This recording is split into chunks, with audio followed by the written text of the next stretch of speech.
Just enjoying the weather this morning, brought to us by Tropical Storm Irma. It really isn't bad out here. You can see the treetops bending just a little bit.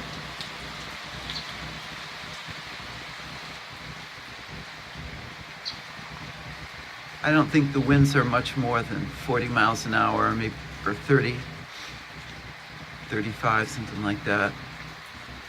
It just varies. Comes mostly in gusts. You can hear some, I think one of my neighbors across the street has a generator running. I suspect it's my neighbor who has 2 freezers full of ice cream.